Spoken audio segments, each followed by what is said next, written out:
Hola, ¿cómo están? Buenas noches, Carmelita. Buenas noches, Lupita Arregui. Buenas noches, Lupita Trujillo. Buenas noches, Maggie. Buenas noches, Mayra. Buenas noches, Alejandra, Ale. Buenas noches, Ceci. Buenas noches, Lolita. Buenas noches, Carmelita Ramos. Buenas noches, Maggie. Buenas noches a todas, Mayra. Les debo la clase y de una vez se las voy a compartir. Lo primero, acuérdense, estamos en el libro de los Proverbios, ¿va? Ah, una pequeña introducción a todo esto. Una pequeña introducción a todo esto es que, recuerden, los libros sapienciales del Antiguo Testamento, la sabiduría, la sabiduría en Israel, el contenido y enseñanza sobre Dios, sobre el hombre y sobre la vida moral que cada uno de nosotros debe de tener, es lo que llevan estos libros sapienciales, a el valor religioso y proyección mesiánica que tiene cada uno de estos libros. Estos libros sapienciales son libros didácticos. Se entiende el conjunto que abarca libros de carácter sapiencial o poético, diferenciando los libros históricos y proféticos. Y son 7: Job, Salmos, Proverbios, Eclesiastés, o Sirácida, Cantar de los Cantares, Sabiduría y Eclesiástico o Coelet, insertados tras los libros históricos y antes que los proféticos en el canon tridentino. Se llaman sapienciales porque mediante consejos, reflexiones sapienciales y exposiciones didácticas enseñan a dirigir rectamente los actos humanos a su más alto fin. Se distinguen de los libros de la ley. Estos libros regulan la conducta del hombre mediante mandatos imperativos o jurídicos, y de los libros proféticos, estos se centran en la denuncia de las faltas que comete el pueblo en oposición al amor de Dios, mientras los sabios lo hacen reflexionando, aportando máximas surgidas de las experiencias o recogidas de las tradiciones que muestran los perjuicios que acarrean al hombre el separarse del temor de Dios y de la ley. En la sabiduría de Israel, en el profeta Jeremías capítulo 18, versículo 18, se distingue claramente los sabios de los otros grupos de maestros en Israel, sacerdotes y profetas. A los sabios correspondía dar consejo por el estudio y la enseñanza de la sabiduría, apoyada en la revelación y en la experiencia. No rara vez se lee en la Biblia que los profetas reaccionaban contra los consejos de los sabios, pero un estudio atento muestra que los profetas condenan el abuso, no el uso de la sabiduría que era considerada como un don de Dios. La sabiduría en el Oriente era entendida como un conocimiento de la vida, arte de buen vivir, y como un género literario tenía una gran tradición en todo el Oriente Próximo, habiéndose desarrollado en Egipto y en Mesopotamia.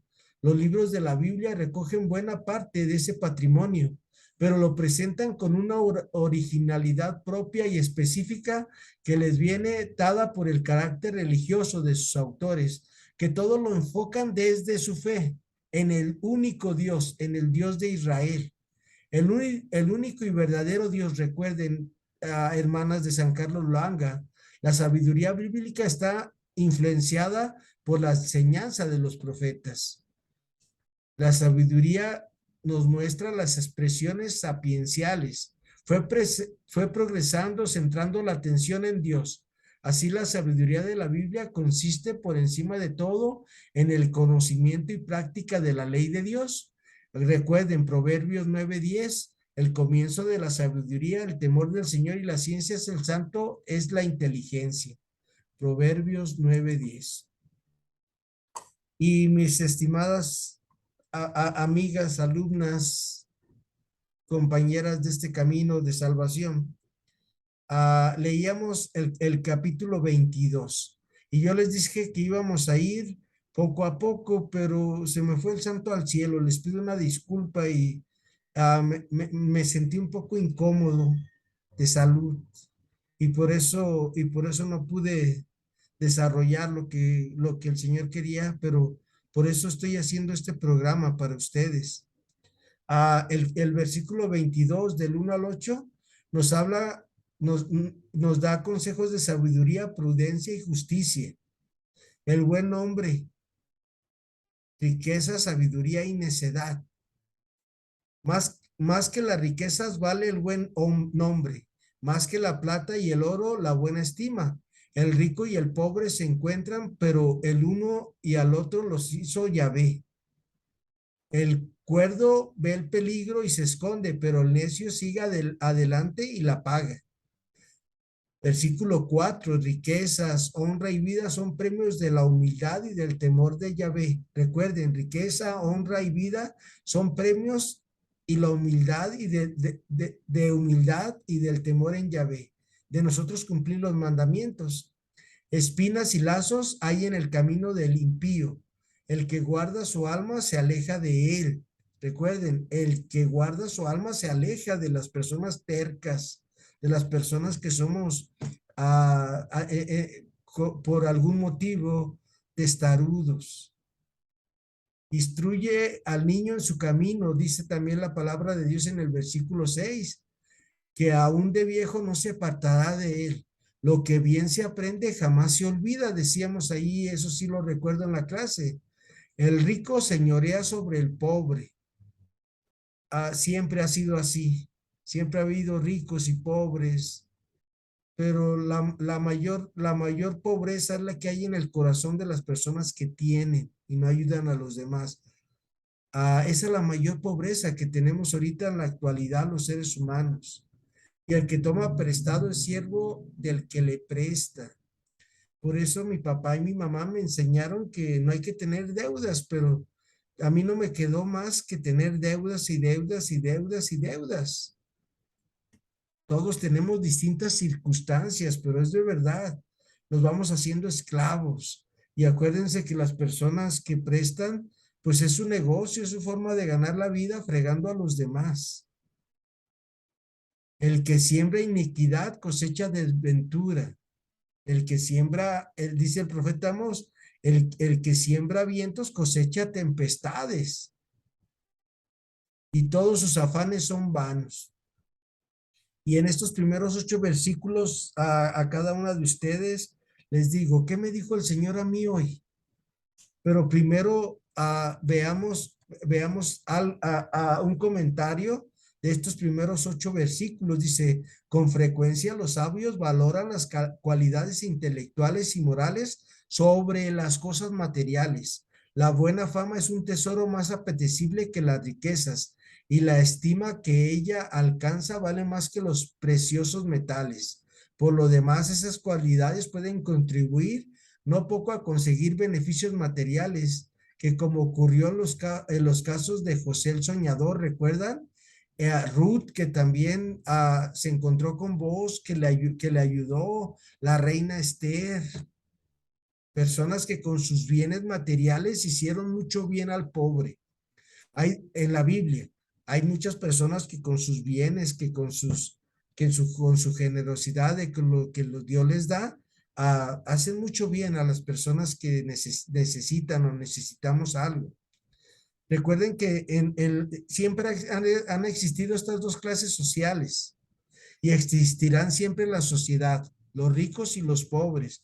Y esto se va a acabar cuando ya todos de verdad cumplamos la palabra de Dios y la pongamos en práctica y sepamos que debemos de vivir todos para uno y uno para todos.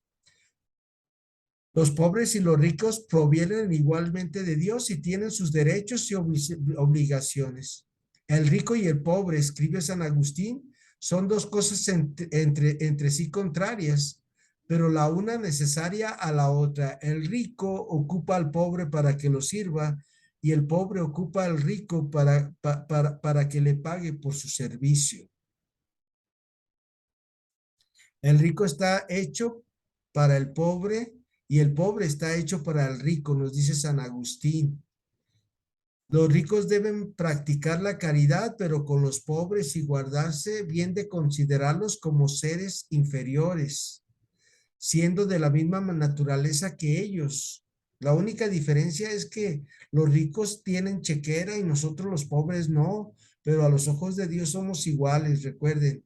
Los ricos deben de practicar la caridad para con los pobres y guardarse de considerarlos como seres inferiores, siendo de la misma naturaleza que ellos. Los pobres deben de estar contentos de su suerte y respetar los bienes que Dios quiso darles. Es algo muy importante. Ahorita el mundo nos afanamos mucho por los bienes materiales, pero el dinero no es la vida, es tan solo vanidad. La otra vez platicando con un amigo, dice, sí, Memo, el dinero no es la vida, es tan solo vanidad, pero ¿cómo quita lo nervioso cuando tenemos una necesidad? Y esto es cierto. Estamos en un mundo material, recuerden, Alex, recuerda a Arcelia, recuerda a Maggie, recuerda Ceci, recuerda Lupita Arreguín, recuerda a Carmelita, recuerda a Lupita Trujillo, recuerda a Mayra, recuerda a Lolita, que el dinero no es la vida, pero se ocupa, lo necesitamos y hay que saber hacer uso bien del dinero.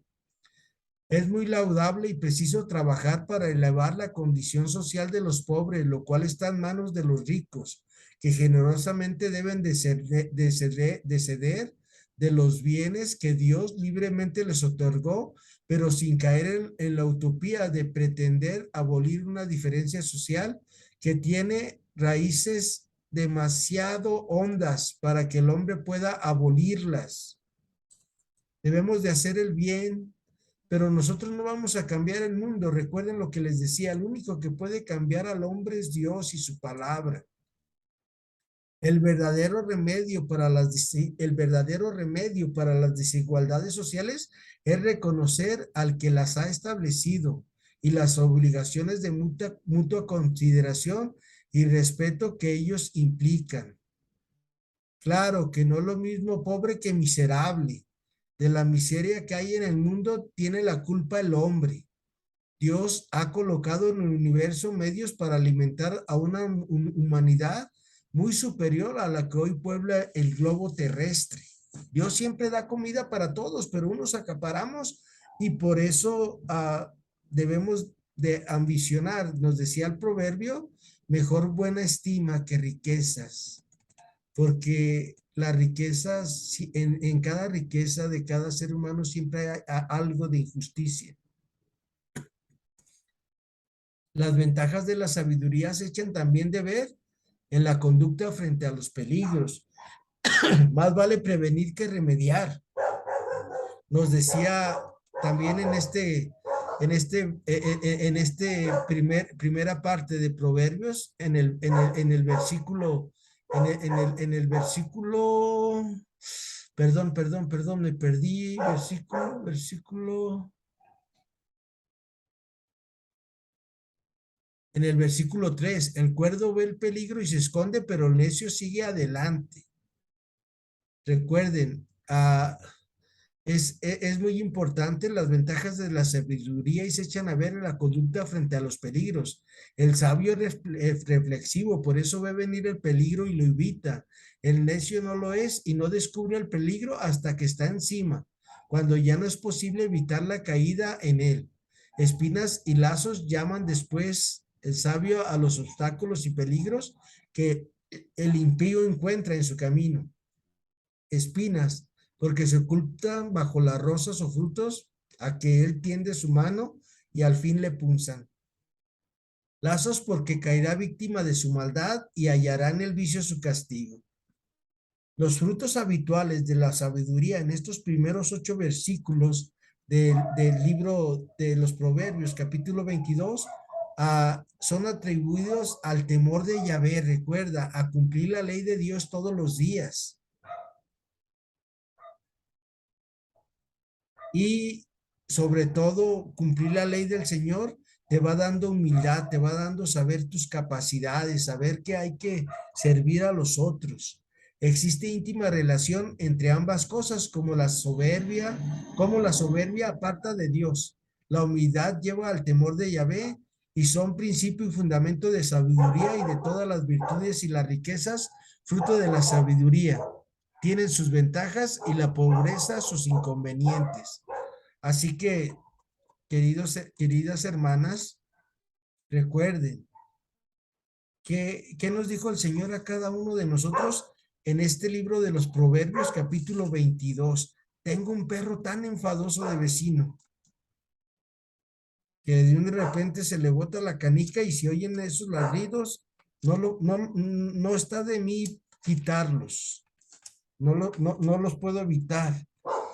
Pero les repito, capítulo 22 dice, más vale fama que riqueza, buena honra que plata y oro. Rico y pobre tienen esto en común, a los dos los hizo el Señor. El prudente ve el mal y se protege, y los imprudentes se arriesgan y sufren las consecuencias. Si eres humilde y temes al Señor, tendrás riquezas, vida y honor.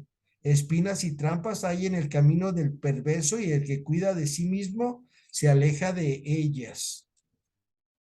Si instruyes al muchacho en el buen camino, ni de viejo se apartará de él. El versículo 7. El rico se hace amo de los pobres, y el que toma prestado, el que toma prestado, esclavo del que presta. El que siembra maldad cosecha desgracia, el ímpetu de su cólera desaparecerá. Primera parte de esta pequeña reflexión sobre el libro de los Proverbios. Continuamos.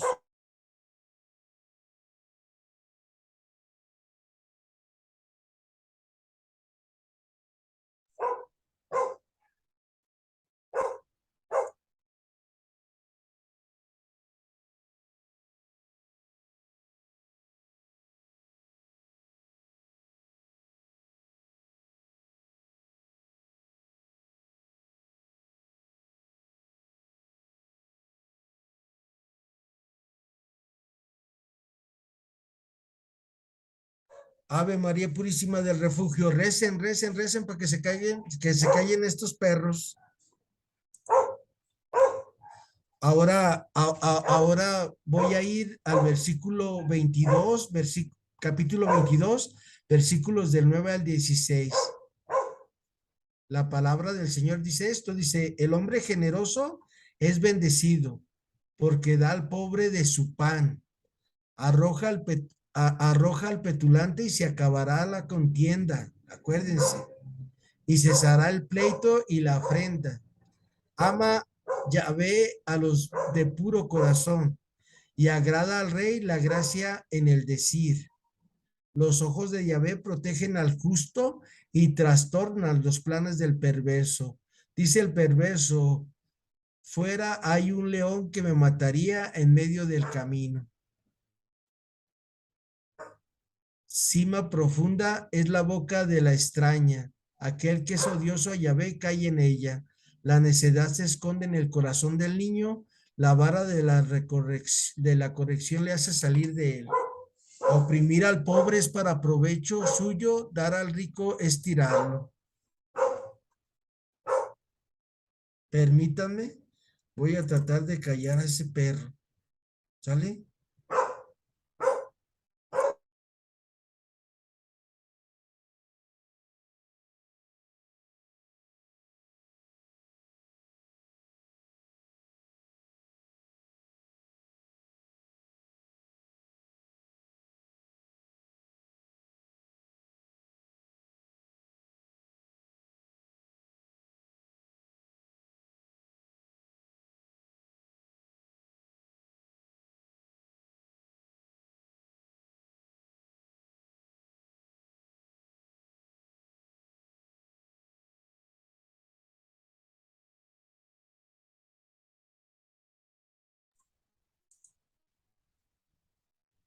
Continuamos, ¿va?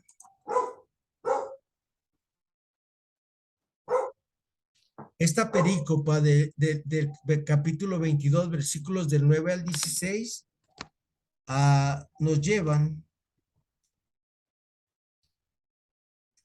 donde termina la segunda parte del libro de los Proverbios. Nos presenta unos cuantos pensamientos sueltos ya conocidos. El hombre generoso que practica la caridad para con los pobres será bendecido por Dios y aumentará sus riquezas y tendrá misericordia de sus pecados. Las literaturas orientales hacen preciosas recomendaciones a este punto, a este propósito. No comas tu pan cuando otro sufre escasez, sin tenderle una mano llena de pan. Escribe ahí y la sabiduría babilónica. Da pan para comer, da vino a beber y viste y honra a quien te pida una limosna, a fin de que su Dios se regocije contigo. En cambio, deberás mantenerte alejado del orgullo si quieres vivir en paz. Con su arrogancia no hace más que suscitar discusiones y contiendas que turban las buenas relaciones sociales. Es además un tipo incorregible al que es inútil intentar llevar al camino de la sabiduría, lo que estábamos viendo. Hay personas que son obstinadas y pues no podemos hacer nada por ellos. Lo que sí podemos es rezar por esas personas, ofrecer nuestras comuniones por ellos. Y fíjense, a mí hace poquito me invitaron a un restaurante muy pipiris nice, allá cerquita de, ni sé cómo se llama, cerquita de Plaza del Sol, unos cortes de carne. Y, y no pude comer al ver los precios. No me sentí capaz de comerme un bocado de esa cosa tan cara. La persona que me invitó de muy buena manera, pero no pude comer, pensando precisamente en que cuántas personas pudiéramos comer con eso con ese platillo que si yo lo pedía, podía compartir con dos, tres personas, pudiéramos haber darnos un buen banquetazo. Algo muy feo en la vida es eso, de que tú sepas y yo que hay pobreza y que nosotros nomás queremos vivir con lujos. No. Cada día nosotros tenemos que, desde la palabra del Señor, ir viviéndola,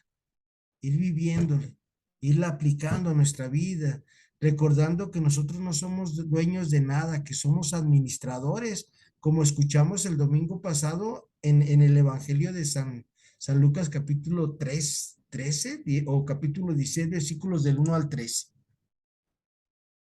La primera parte del versículo 11, si el texto es auténtico, contiene una máxima de elevado valor religioso. Se los voy a leer, dice: aman a Yahvé los de puro corazón y agradan al rey la gracia en el decir.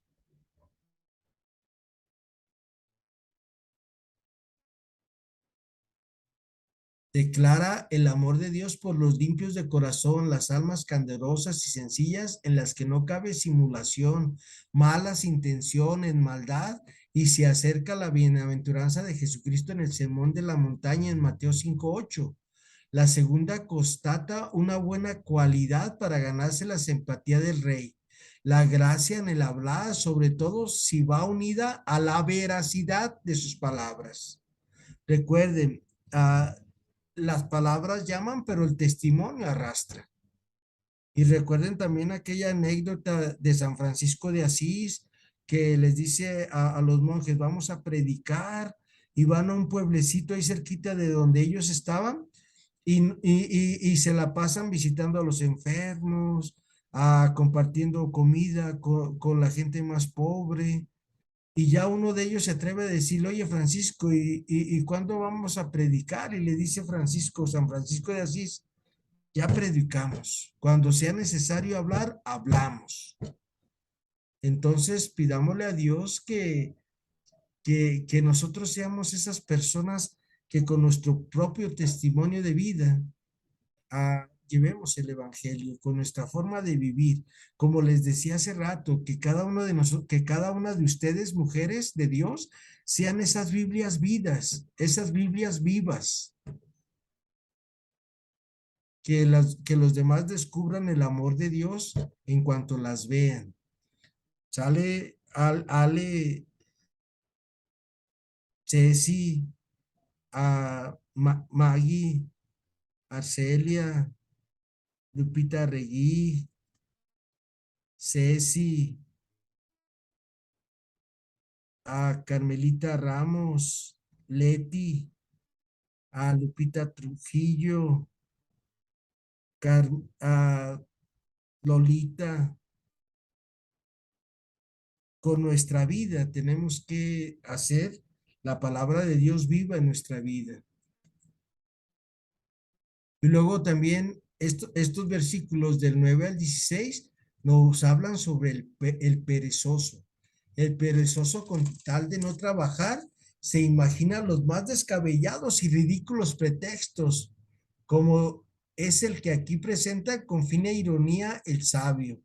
Los leones abundaron en ciertas épocas en Palestina, pero no es probable que fuesen, y menos ya en esta época, tan abundantes como para que al volver a la esquina de una calle de la ciudad, uno se topase con semejantes fieras.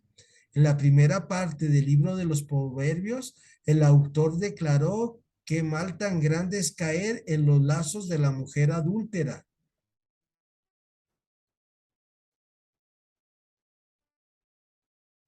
de la que no es fácil evadirse. Llama aquí el sabio a su boca, es decir, a sus palabras halagadoras, a sus artimañas seductoras con las que cautiva a los incautos. El sabio advierte que para evitar esta clase de pecados, a que tan propenso es la naturaleza humana, es preciso contar con una protección especial de Dios, lo que se consigue con una vida justa que nos hace gratos a sus ojos. Déjenles comparto dónde viene esto en la Biblia.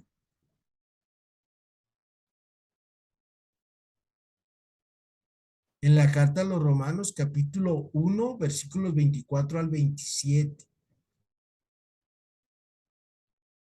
La corrección que tantas veces se mencionó el sabio como imprescindible medio de educación, advierte aquí que lo especialmente para el niño, que no puede tener todavía ideales que le sirvan de móvil en sus acciones, ni experiencia que haya abierto los ojos a las consecuencias de dejarse llevar de las malas inclinaciones, a que el hombre se siente inclinado desde su adolescencia. Génesis 8:21.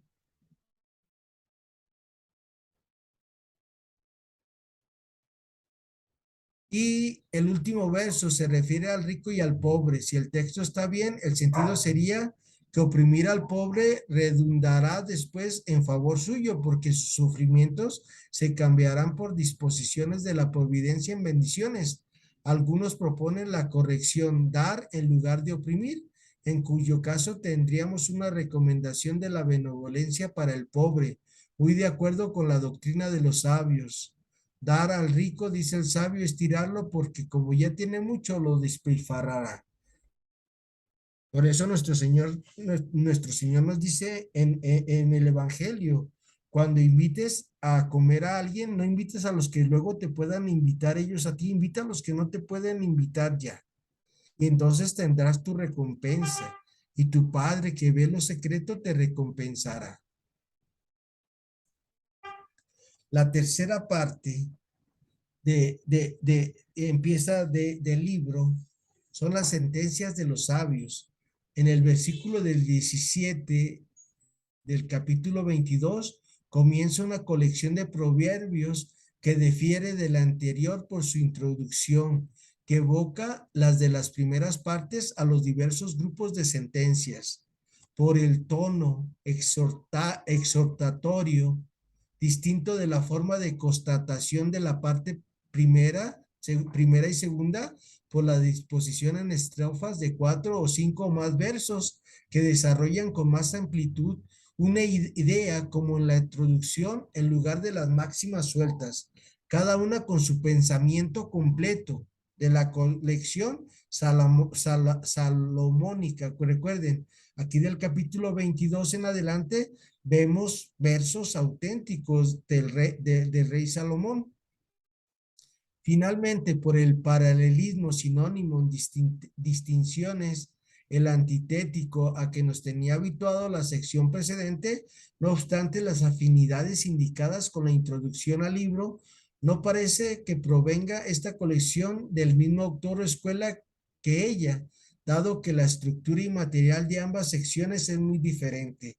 Comprende esta tercera parte, dos colecciones de proverbios, la primera colección un poco más amplia que va del capítulo 22, versículo 17 al capítulo 24, versículo 22. La segunda parte es más brevísima, nada más es del capítulo 24, versículo 23 al capítulo 20, al capítulo 24, versículos 23 al 34.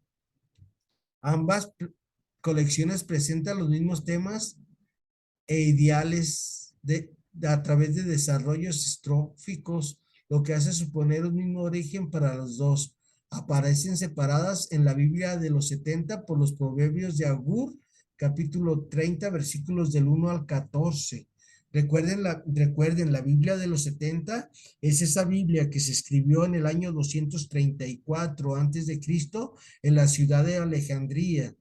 Muchas personas del pueblo de Israel, después del exilio que tuvieron por medio del pueblo babilónico, ellos se quedaron a vivir ya fuera de Israel, pero ellos querían continuar aprendiendo y siguiendo sus costumbres de sus padres, de sus abuelos, de sus tatarabuelos. Y para esto, pues muchas personas ya no conocían el idioma hebreo.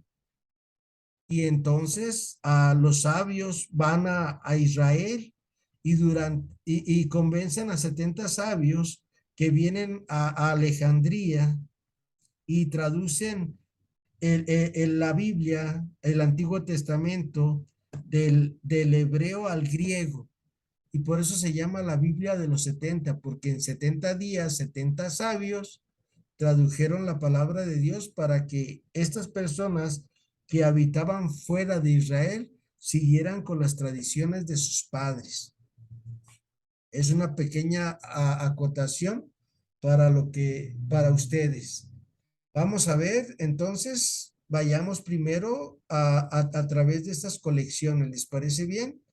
Acuérdense que veíamos ahí en sus manuales que los judíos tomaron sentencias de varios libros, egipcios, babilónicos, sirios, y existe un gran parecido entre esta colección. ¿Cuál colección? Del capítulo 22 del libro del Proverbios, del versículo 17 hasta el capítulo 24, versículo 22. Y la doctrina de Amén en OP, no solo en cuanto al contenido ideológico, sino también en cuanto a la misma expresión verbal, lo que plantea la cuestión sobre la mutua dependencia de ambas obras. Tuvieron una fuente en común.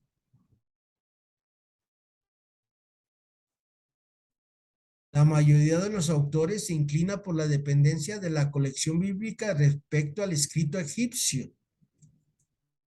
La doctrina de Amén en OP es un escrito egipcio. Este fue compuesto en fecha anterior a la colección de los sabios, probablemente entre los años 1000 a 600 antes de Cristo. Es más probable que los israelitas conservaran siempre el recuerdo de Egipto muy superior en cultura intelectual y material a Israel y tradujeran a su lengua o utilizaran para sus escritos la obra egipcia que los egipcios tradujeran o utilizaran para los suyos a los escritos israelitas. No se le puede enseñar el Padre Nuestro al señor cura. Y recuerden que el imperio egipcio empezó mucho antes de que el pueblo de Israel se formara. Más o menos se llevan 1000 años de diferencia entre que hubo el reino de Israel y el de Egipcio. Y recuerden que el pueblo de Israel estuvo prisionero, esclavo en Egipto. Por lo demás, la doctrina de Amen en OP tiene todos los vicios de una obra original de carácter netamente egipcio, sin influencias extrañas, pero en el supuesto de que los autores bíblicos hayan utilizado la obra egipcia, tendríamos dependencia respecto a ella, pero no de servilismos, sino que el autor sagrado, inspirado por Dios, toma algunas cosas de esta colección de la doctrina de Amén en OP para transmitírsela a su pueblo. Han eliminado, el escritor sagrado ha eliminado todo cuanto podía tener algún sabor a politeísmo. Recuerden que el pueblo egipcio sí era politeísta, muchos dioses. El pueblo hebreo era monoteísta, un solo Dios.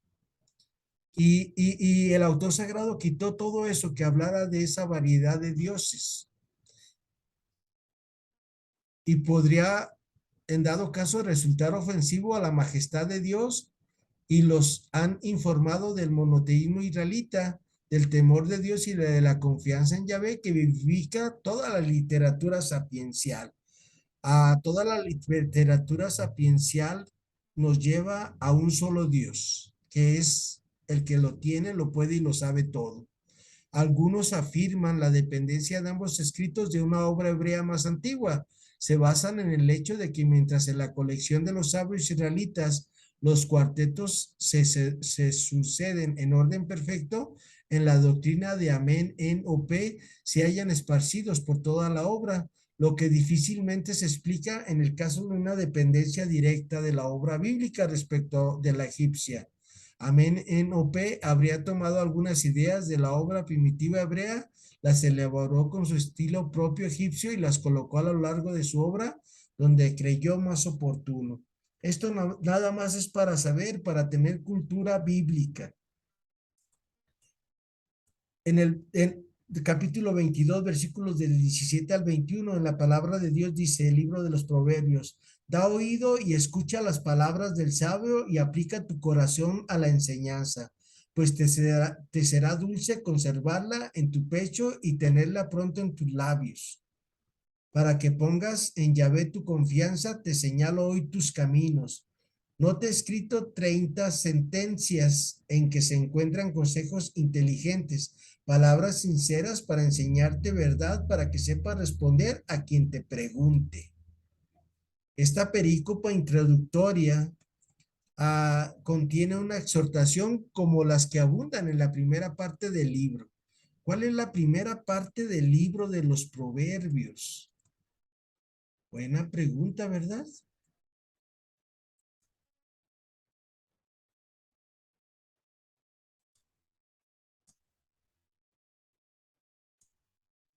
Permítanme, estoy buscando contestar esto.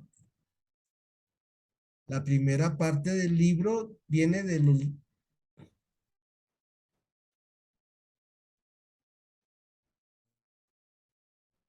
la primera parte de este libro de los Proverbios. Ya la encontré. Es que estoy medio ciego, discúlpenme.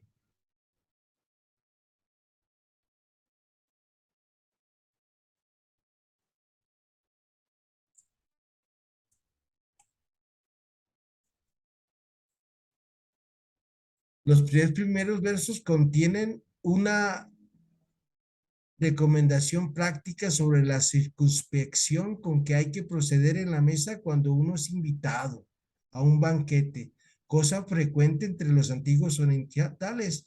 Ante todo hay que tener en cuenta la persona que te invita, la condición, la categoría de los invitados a los cuales has de adaptar tu conducta de modo que no desdiga ante ellos tu Durante el banquete no deberás dejarte llevar de la codicia. Sus delicados manjares fácilmente excitan el apetito e inducen a la gula.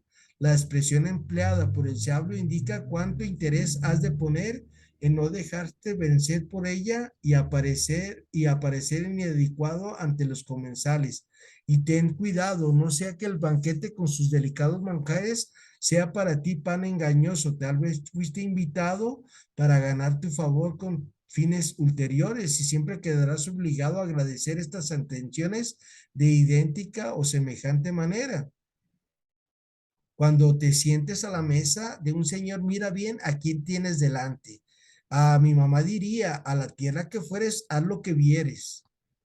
Y a continuación, recomienda también la moderación en el afán por las riquezas ante el pensamiento de la fugacidad de la misma que expresan con la imagen del águila que emprende su vuelo y enseguida desaparece de nuestra vista. Es más prudente contenerse con lo necesario para vivir y gozar con paz y sosiego de ello, que ese afán desmesurado de riquezas que hace trabajar sin descanso y vivir miserablemente para aumentar un dinero que otros van a despilfarrar sin consideración alguna a los esfuerzos que costó reunirlo.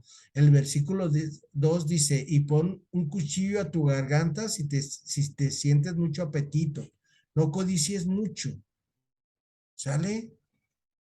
Lo que necesitamos nada más. Pues les agradezco mucho. Espero que les pueda servir este capítulo 22 para que sigamos avanzando en el camino de Dios, para que sigamos cada uno de nosotros avanzando. El capítulo 22 de este libro de los Proverbios nos dijo, da oído y escucha las palabras de sabio y aplica a tu corazón la enseñanza. Del versículo 22, del 22 al 29, nos dice, no robes al pobre porque es pobre, ni quebrantes las puertas al desvalido, porque Yahvé defenderá su causa y despojará a los que le despojan. No te acompañes del iracundo ni te vayas por el colérico, para que no aprendas sus maneras y no pongas lazos a tu vida. No seas de los que dan la mano y salen fiadores de un deudor, pues si no tienes con qué pagar, te quitarán de debajo de ti la cama. No traslades los linderos antiguos que pusieron tus padres. Has visto a un solícito en sus cosas, pues ante los reyes estará. No quedará entre gente oscura. Y recuerda, la ira, escribe San Juan Crisóstomo,